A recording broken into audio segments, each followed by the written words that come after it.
We are live and welcome to Keeping It Real with Frankie D, the very first Italian-American podcast and the home of your Italian-American moment.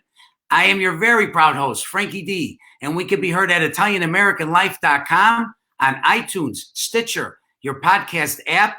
Please like us on Facebook, follow us on Twitter, and connect with us on LinkedIn, and check out our new YouTube page channel with all our moments. My guest today is Agata De Santis, who is an award-winning producer, filmmaker, and writer. She is the founding president of Redhead Productions and the founding editor-in-chief of the online magazine ItaloCanadese.com.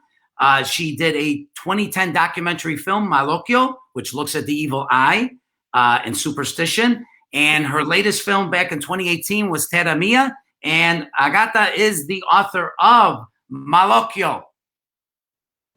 I love that you have little Post-its in the book. I didn't want to forget things. Everything you ever wanted to know about the evil eye. Oh, for sure. For sure. And before we get into all that, and you are just a very, very busy lady up there in Canada. So you're in Montreal, Canada, correct? And where's the family from in Italy? So both my parents are from a little town called Castelgrande in the province of Potenza in Basilicata. Okay. And I'm totally assuming that you've been to Italy numerous times. I've been to Italy four times, yeah. Okay. It's been a while though, but yeah, 4 times. Well, it's been a while for me too, unfortunately. Yeah, life catch up with you. But okay, so you did a documentary in 2010 about Malocchio. First, why? Where did this come from? It was something I just finished university, and it was I don't know how it piqued my interest, but I wanted to learn more about this Malocchio that I would hear bits and pieces about, but it's never something that's spoken about openly. So I just started doing some research, and there are not many books written about the subject. They tend to be very anthropological, very academic, but I read them all, and I realized right away, and this was, we're talking late 90s, I realized, there's a potential film in here. So I started doing my research, and then I started filming, and it would take me quite a few years. Can I interrupt you though? To film, yeah. From the book, did you say that like growing up, you weren't aware of Malocchio? You did not know that this existed? Well, it's like no one sits you down and says, I need to explain something to you, right? You kind of, by watching other people interact, by sort of hearing bits and pieces of conversation from the adults, you kind of start to piece together what this thing is. But if we look at like my family setting and my paisans, they don't even use the word Malocchio when they talk about the evil eye. They use the word fascinat. So you're like, who's fascinated? What's going on? So it wasn't something like my mother never sat me down and explained Malocchio to me. No, but did it come up where like, I know you have siblings, like maybe somebody in the family had that really bad headache? Well, that's what happens, right? You're at a party, and all of a sudden you always a party. A party, a family gathering, usually a party, and you kind of see like a small group of older women kind of like hush and say, oh, we need to, oh, I think, oh, I that. And you see them like whisk someone away. But there's no like, open declaration saying, guys, everyone at the table, so-and-so has Malocchio, we need to go take care of it. That doesn't happen, right? So you'd witness these things, but you wouldn't quite understand because you were young and it was just not something that you talked about. Yeah. So I had to kind of figure it out bit by bit. So when you made the documentary, was this like you were going out on a mission to find out, does Malocchio exist? Exactly. Is it real? Is that what the mission was? I set up the film as sort of my little journey to uncover what exactly Malocchio is. And then the big question is, do I myself believe in it? So that's how I set up the storyline. And, you start in the kitchen with my aunt and a family friend. And, I interviewed people in Montreal. And then I went to New York to do some filming. We went to Italy to do some filming. But that's the setup. And sort of, as I would learn one thing in the film, I'd sort of go beyond to the next element to try to piece together what the film is. And I hope like that's kind of the setup we have for the audience. They, alongside with me, figure out what this thing is. Yeah. And how many years did it take to complete? Oh my God. I started the research in the late 90s. I probably started filming maybe 5-6 years before the film was finished. Yeah. Takes a while. I mean, especially when it's sort of, it's an independent documentary. You're calling on a lot of favors. You get busy with life and with work. So yeah, it took a while. Absolutely. And like, okay, so after all this work and research and interviewing, I know you interviewed academics and you interviewed, Yeah. I'm assuming, I think little old ladies and in the towns and We all got kinds of we have one people. little old lady in a town of Eboli in Italy. Yeah, definitely a practitioner. Yeah. Yes. And so what did you come away with? So the big thing is that this belief is not exclusive to Italians. That's one thing I was really surprised to find out when I started researching for the film. You mean there's It's evil in other people too? Oh my God, there are countless cultures that believe in the evil eye, and I mean there are references to the evil eye in ancient Egyptian artwork, and so it's been around for a while. But it's if you think of it, it's this idea that someone who feels jealousy or envy towards you can sort of give you a physical ailment. It's if you think about it, it's energy, metaphysics. It's normal that a lot of cultures would believe in that, and a lot still do. Yeah, And absolutely. And I not think, just Italians. Yeah, no. And when you talk to the scientific part of it, with the academics and yeah, whatnot, there's going to be this doubt because you cannot prove it. In fact, you have a sentence in the book that yeah. I just adore. Tell Non me. è vero, ma ci credo. Oh my God. So Non è vero, ma ci credo. people people uttered that phrase to me all over the world. I had people in Canada, in the US, and in Italy all say the same thing to me. And I'm like, what is going on here? And it's this thing where, and it's usually like, it was usually academics who would at one point during the interview spout this. And it was this thing, I think it's the academic part of them is like, I'm not sure this thing is real, but just in case. You think they're afraid? You think they're afraid to admit it? Like their training and their education tells them you're crazy. This don't exist. So there was one gentleman I interviewed in Italy, and when I went to film in Eboli, I brought along a good friend of mine, Elias. He's my DOP, he's my cameraman. He's worked on a lot of projects with me, and he's of Greek origin. So he's he knows what the evil eye is. The Greeks believe in it as well, but he doesn't speak Italian. So obviously I acted as his translator when we were in Eboli, and so we did this one interview. I found this great guy in Eboli who sort of helped me find the old lady that we filmed, and he brought me around the town. He was really cool. And so I do a big sit down with him, and one of the last questions I ask him, so he's an academic, one of the last questions I ask him is, do you believe in Malocchio? And this was all done in Italian. And there's this long pause, and he kind of makes this face, and then he goes on to explain that the logical side of him is wary of the idea, but what he's seen, what he's witnessed, because he's sort of been recording this belief system. It's hard for him to be on the fence. And after the interview, my friend, my cameraman guy says, why did you ask him at the end with that long, big pause? And I said, I asked him if he believed in Malocchio. And he's like, holy moly. Like he was like, almost like, shoot, what do I answer? So yeah, I think there's a hesitancy for academics, for, intelligent people, whatever that means, to admit it. Yeah. But like karma. You believe in karma? Yeah. Can we touch karma? No. Well, no. I mean, any belief system, there's no. It's right. It's not scientific. Yeah. And Malocchio, it's not an anti-Catholic thing. We are all Catholics. No.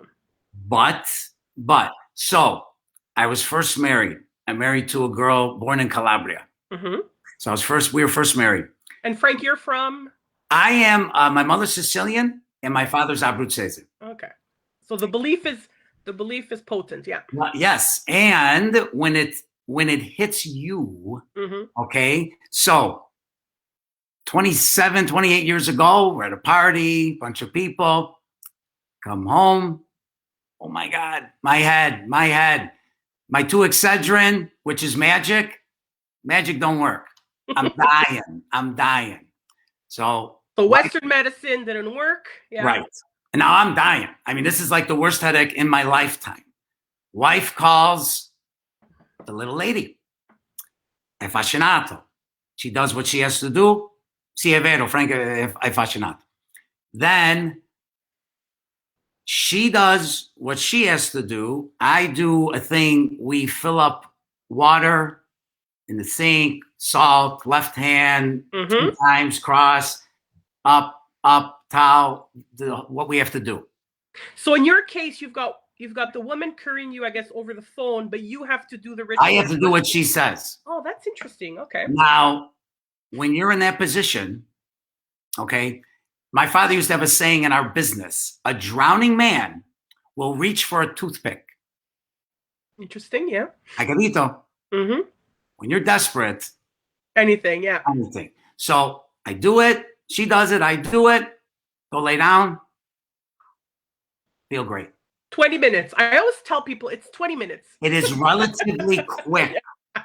And then you say, non è vero, non è vero, non è vero, ma ci credo proprio. Io ci credo. How could I not? Okay. Now I have a ridiculous story. Uh-oh. About 4 years ago, we go meet friends at a restaurant. I'm in the restaurant. We didn't even start eating. My head is hurting. I mean, it's hurting bad. I go to the car. I don't know. I'm like, I got to get out of here. It's getting worse, and it's getting worse, and it's getting worse. And I let my wife talk me into going to emergency rooms. Now, I am not a doctor kind of guy. I don't go to hospitals. I don't go get physicals. I don't do this. You're like the typical Italian man. I don't do it at all.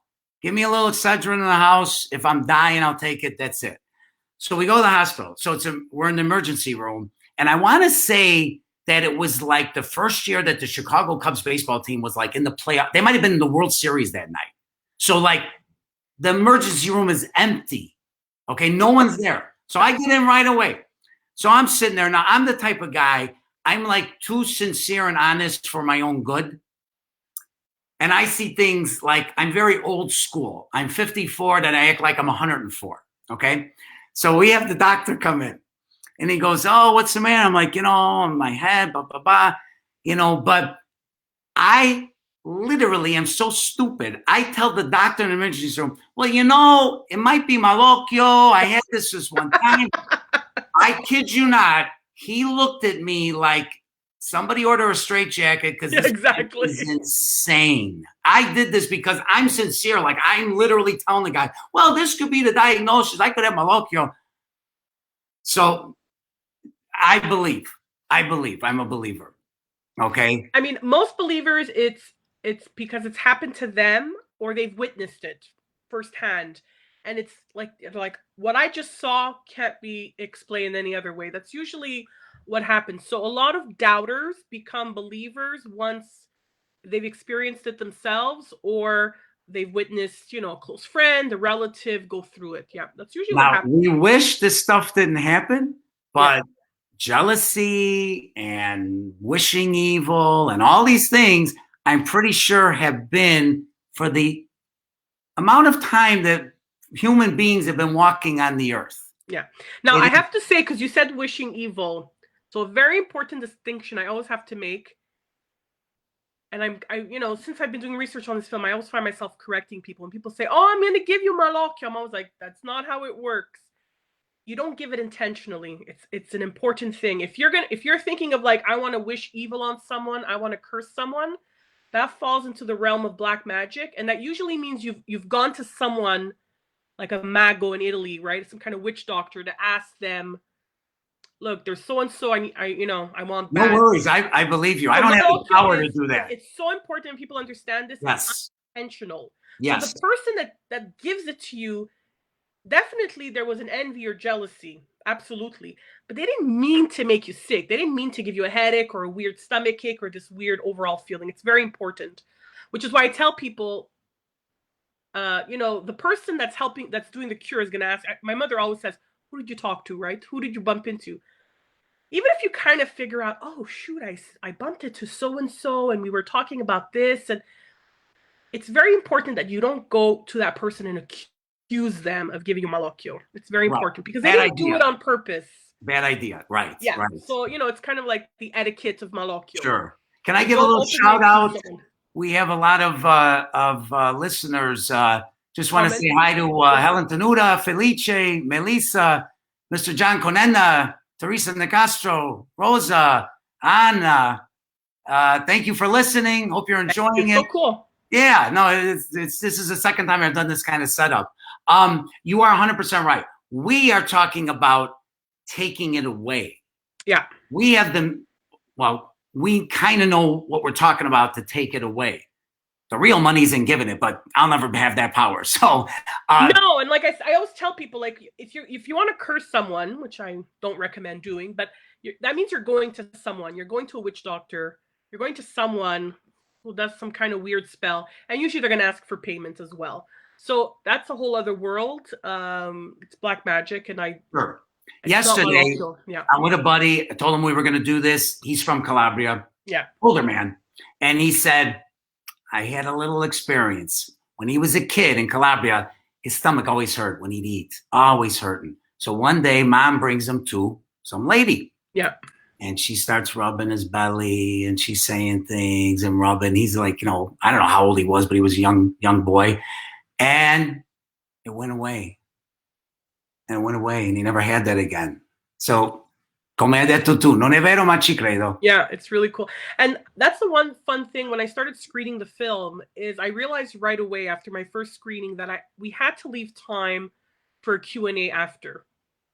Because what would happen after every screening, and you come back up, you say a few words, and then there's always does anyone have any questions or comments? There's always that awkward pause. But as soon as one person would tell a story, it's like crazy after. We'd go on for like half an hour now because everybody's like, oh, I have a story to tell. I have a story. And it was amazing to see that it's almost like everybody sort of had these secret stories that they were embarrassed to share until they realized, oh, I'm in a safe space and other people have the same experience. I'm going to share mine. So that was the stories I've heard. It was so cool. Yeah, really cool. And it's part of our culture. That's what I tell people. It's part of, the Italian culture as it is part of other cultures. It is. And I don't think... part of why we, we're taught not to brag, about our accomplishments, that kind of thing. And okay, do you guys believe in having something read on you to fight it? Like, say, in anticipation of an evening that you just want to cover your bases, so to speak, to stay safe. I don't know if you guys do this kind of stuff. For us, it's the amulets. It's important to have amulets close to your skin. So we have... Yeah, you have the corno, the traditional one. Yeah. Right. That's plastic. Not a pepper, people. It's a horn. A mano cornuto, yeah.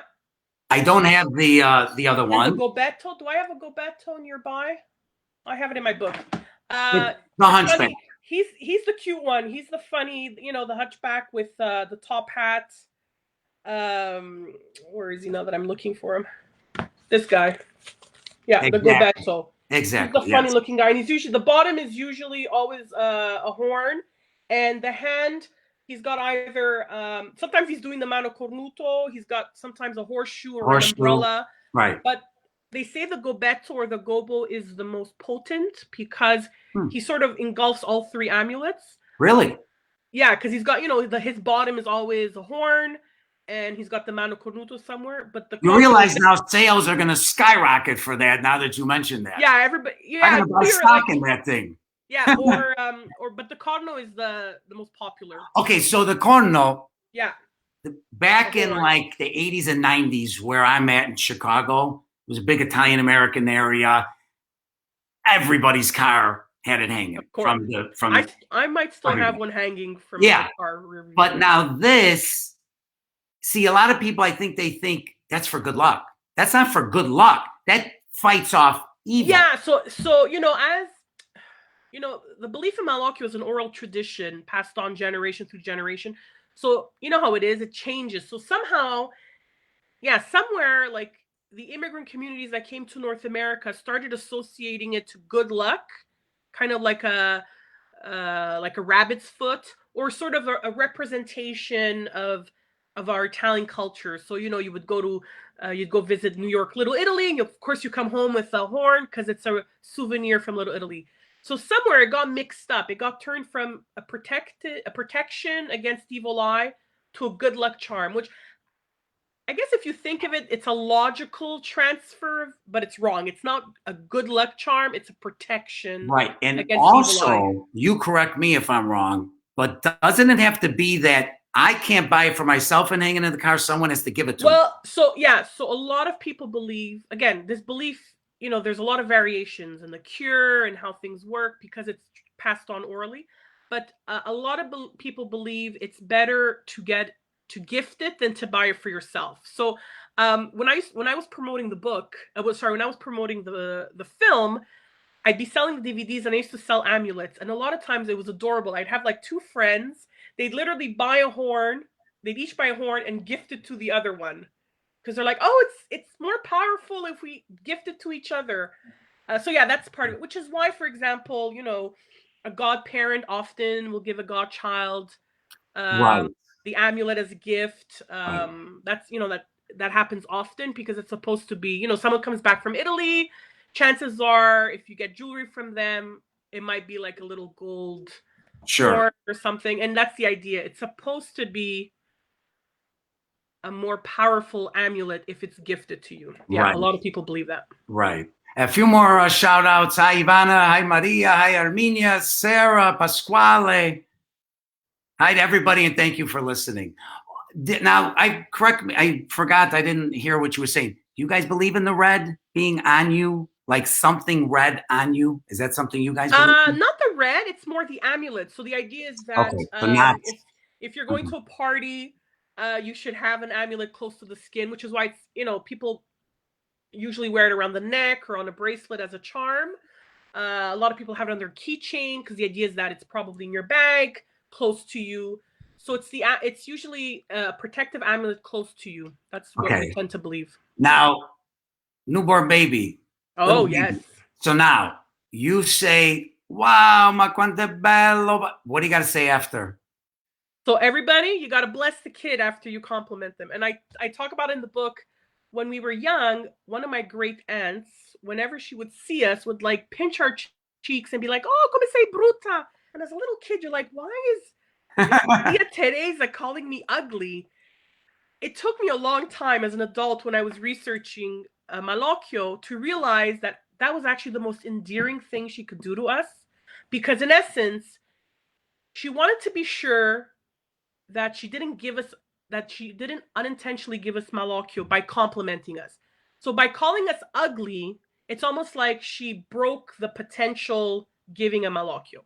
Or you'll hear a lot of, and you hear this especially in older ladies, older Italian women will be like, come sei bella, Dio ti benedica. And again, that's the idea that I'm complimenting you, but in case there's a bit of envy or jealousy, I'm going to break it by blessing you. Exactly. And it's something, I mean, it's love. That's the right. You know what it is? Because they don't want to unintentionally give you the evil eye. Exactly. And my mom does this, like, let's say we're all together and like, you know, the kids are being extra cute. So everybody's like, oh, he's so cute. And at the end of the night, she's like, oh God, I hope we didn't give so-and-so the evil eye. So she'll do a little incantation. Sure. She knows how to do it as a safety measure. Well, absolutely, because we were complimenting the kid too much. You're sensitive. You got a newborn. He said his first words, or he said something adorable, and we were all goo goo gaga. So yeah. So throw a God bless in after the compliment. Yeah, God bless, a little preventative. Like in essence, she would do a preventative curing just in case. Sure. Yeah, and we tend to see this a lot in the older women and even the older Italian men. You know, they want to be extra careful. It's love. It's like, you know, it took me a long time to realize my great aunt loved us. That's why she called us ugly. But as a kid, it was a little traumatizing. Believe in anything with salt? So,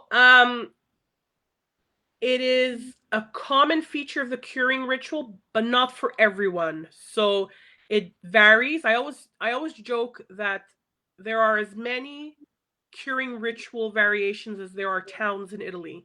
So some people will use a pinch of salt during the curing ritual when they've got the bowl of water and olive oil.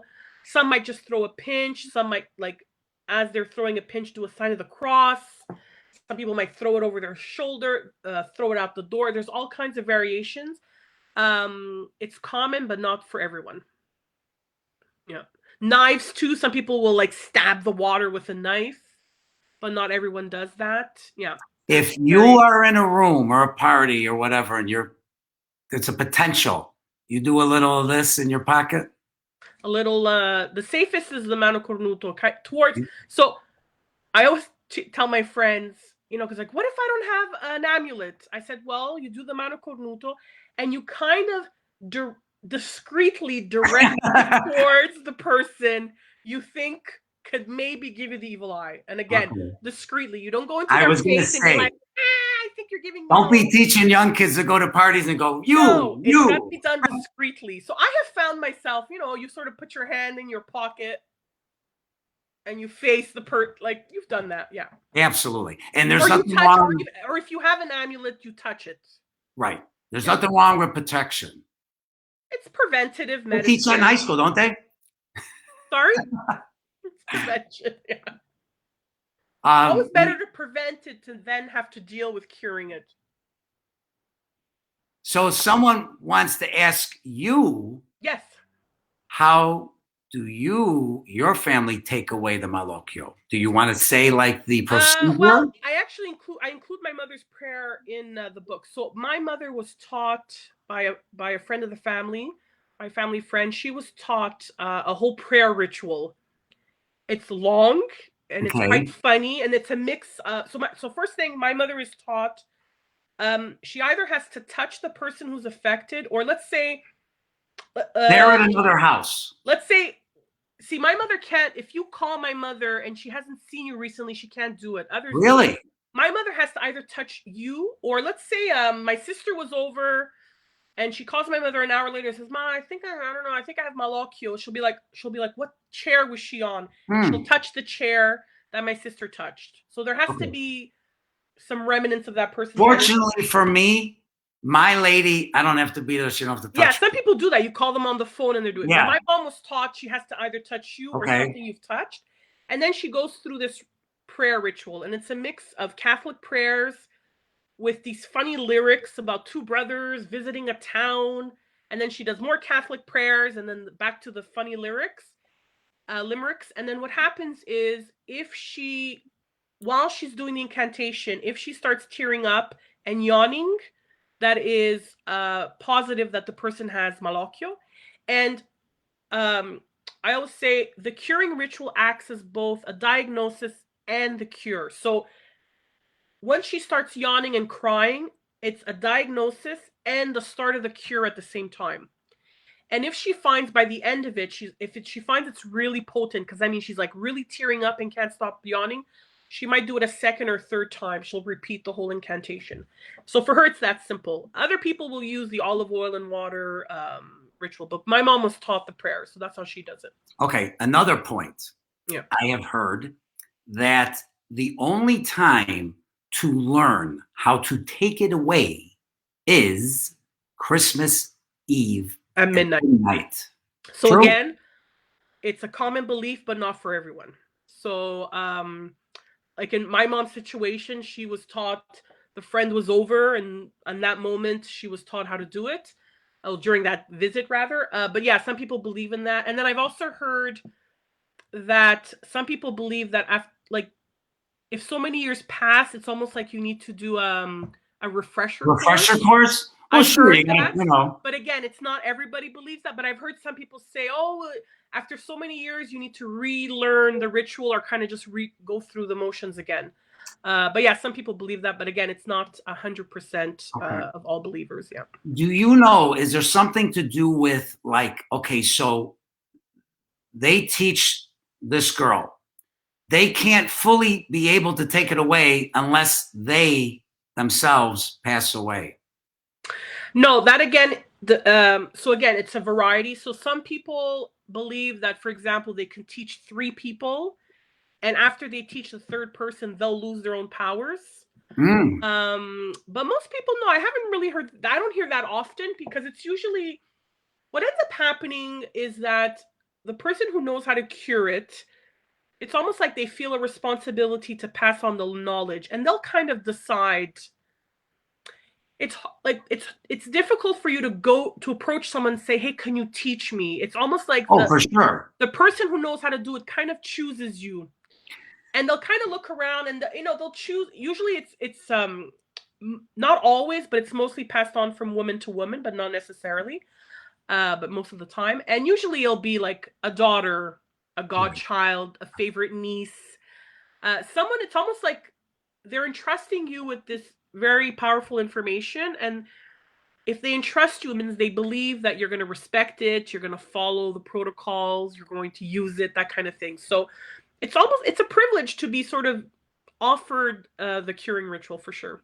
Does your mom get a headache if the person, when she removes it, does she get a headache? No, she just experiences the like heavy yawning and the tearing up, Okay. but she doesn't take on the headache herself. Okay. Not in her case. I've heard that some people do that. Yeah. Happens to them. Yeah. Okay. I got to be honest. I feel better that I have this in my back pocket, so to speak. You know what I mean? For any potential case that's going to happen, because I got to be honest with you, it's going to happen. It's going to happen. Eventually, it's going to happen. Well, I have this great scene in the film where I interviewed my mom and my aunt, and this aunt, she's like a second mother to me. And they're making the annual tomato sauce is when I figured I wanted to put them in a place where they're focused, and they were talking to me about Malocchio. And this aunt is Calabrese. She married my uncle, so she married into the family.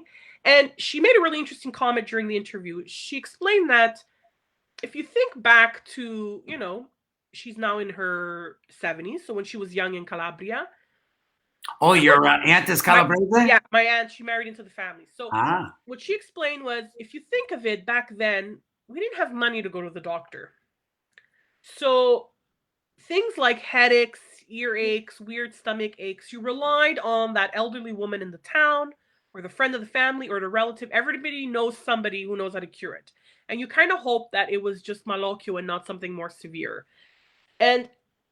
But there was this sense of comfort knowing that if you had this weird headache, there was someone that could help you. You didn't have to go find a doctor and pay for the doctor. You just had to bring, if you had chickens, you brought them a half dozen eggs or something as a thank you gift, right? Always a gift, never a payment. So she's like, we relied on that. We relied on this folk medicine to get better when they felt ill. Yeah. I think it's great. Like I said, I think it's great. And I think I feel good that I have this. And you're right. It's a part of our culture, and it's a part of our tradition. Part of our culture. It's a colorful part of our culture. A colorful, but a reality. Yeah. And keep it going. And like you said, it's almost like a duty to pass it on to another family member. Now I'm gonna one of the assumptions I made when I started researching the film is that it was going to be a bunch of old people talking to me about Malocchio. The fact is, a lot of young people believe, and it's usually because their nonna or their nonna told them about it, or they had this headache and the nonna says, I know what to do, and all of a sudden they're like, what's going on here? It will be it's continuing. It's nice to see it's continuing. It's going to adapt. That is normal. It's belief that's constantly changing. For example, when I interviewed the woman in Italy, Elena, who cures Malocchio almost on a daily basis, people go to her for help. She was astounded to hear that in North America we could call somebody, and she was like, no, you have to come see me. I can't do this over the phone. And then I kind of analyzed it after, and I said, well, it makes sense, because in a little town, going to see Elena, she's probably a couple of minutes away from you. But if I think of my city, Montreal, the greater Montreal area, I might not get in the car and drive 30 minutes to go see my aunt. So I'm just going to call her. So my theory is that our immigrant parents and grandparents kind of changed the rules out of reality. It was just more convenient to call, Zia Maria to cure rather than, walk a few steps and go to her door. So it adapted, because this doesn't happen in little towns in Italy. You have to go see the person. So The younger generation will adapt as well. I find they're more open about the curing ritual. I think it's not going to be as secretive. I was able to find rituals and put them in the book. Maybe a generation ago, it would have been very difficult to find detailed rituals to publish. So yeah, it'll be around. It's just going to change. We don't know how. We don't know the full extent of the change yet. We'll see. Sure. We have to wait a generation. Well, I think this They're is changing. just great that you did all this, and you brought light to this, and you brought knowledge. And let me show the book again. Okay. Okay. And we're going to put a link for the book. Great. And the documentary is called Malocchio, correct? Yeah. And it's on YouTube? Yeah, so last year I figured, the film's 10 years old. All the licenses have expired with TV broadcasters. So you can now watch it for free on YouTube. Yeah, if you look up Malocchio, you'll find it. Yeah. Okay.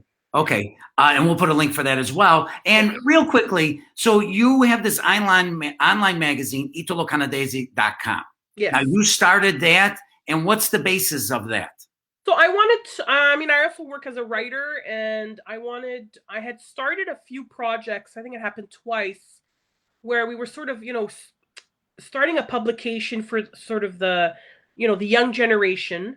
And then things were starting we were starting to create a buzz, and then the publishers would decide to stop the publication because there was no ad revenue or whatever. And I was like, it happened twice, and I was like, that's it. I want to do something, but I want to be the one to decide when I stop. So instead of doing like a print magazine or a newspaper, which is very expensive, I decided, you know what, I'm going to do an online magazine. The costs are low, and it's been going on for over 10 years. We're a small team. Sometimes it might be a month where no article appears, and then in a week it'll be a few. But that's the cool thing about online magazines. It was one thing I realized right away, the freedom of not having to deal with like real deadlines or, word count. Whenever one of my writers or myself has a story ready, we post it. Is it just about Montreal, or is it about all? There's a lot of Montreal content just because I'm based in Montreal, but there's stories across Canada. Okay. And there just has to be an Italian Canadian angle. So it's not necessarily about Italian Canadian culture all the time. It might, there might be a singer-songwriter or an artist who's of Italian origin, and we'll profile them. As long as there's some kind of link. Absolutely. So Montreal, I'm not real familiar. Are there a lot of Italians in Montreal? Yeah, we number about 300,000 of Italian origin. We're now talking, their second, third generation. Oh. But yeah, no, it's a nice, it's less than Toronto though. Yes, I think Toronto, I can't remember the number. So yeah, the biggest Italian community in Canada is in Toronto, and we're second, and Vancouver's third. Yeah. Oh, okay. So there is a good. So now you made another film a couple years back, Terra Mia, about the Italian community in Montreal. Yeah. So what I did with this film, and that was for CBC television, which is kind of like our PBS. Oh, okay. So I did a film, and what I did is I posed the question, now that we're second, third generation Italian Montrealers, can the community survive? Can we still call ourselves an Italian community after so many generations? And what is it going to look like? So I interviewed mostly younger people who have some kind of attachment to see if there's still a community rather, and what it's going to look like and how it's going to adapt and that kind of thing. Yeah. Well, that's great, because that's a problem everywhere. That's a problem. Yeah, there's always, I always joke, there's, the old boys club that's clinging hard to a community that made sense, in the 80s, in the 70s, 80s, 90s, but it's changing now. And that was kind of the premise of the film, is the community will exist, will continue, but you gotta let the young generation decide how. How are they going to showcase their heritage? How are they going to celebrate it? You can't, the grandparent generation can't tell that young person, oh, but we always had a banquet, so you guys need to continue doing banquets. And they're like, that's not what interests me. So it'll continue, and it'll be strong if we let the young generation dictate how it's going to continue. But it's great that you're doing these things to entice them or to make them aware and to hopefully bring them in to have some interest. Well, it's almost like to just put them on the pedestal because they exist. It's just that they work in very small cliques and they work outside of these sort of established Italian community organizations. Because, you know, a 20-something-year-old is not interested in an annual golf tournament and 7-course banquet. No. It's not what they're interested in. But No. they listen to Italian music. They watch Italian films. They celebrate the World Cup. So it's just, you got to let them figure out how to celebrate and promote their culture. Yeah. You're right. You're absolutely right. Well, and I get why it's tough for the old generation because they built those organizations. But I always tell them, like, the membership's going down because the young people are not going to. We have the same problems here in Chicago. Yeah. And I mean, I think it's like this for any cultural community. It's not exclusive to Italians. Yeah. No, it's probably not. And I just feel like we've got to do something different.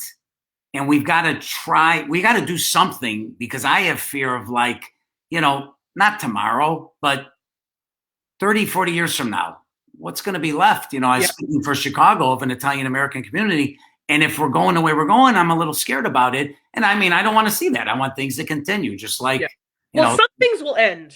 And we have to accept something that maybe, was a tradition for 30, 40 years, even in Montreal, like, I see it diminishing, but I see the diehards holding on, but it's,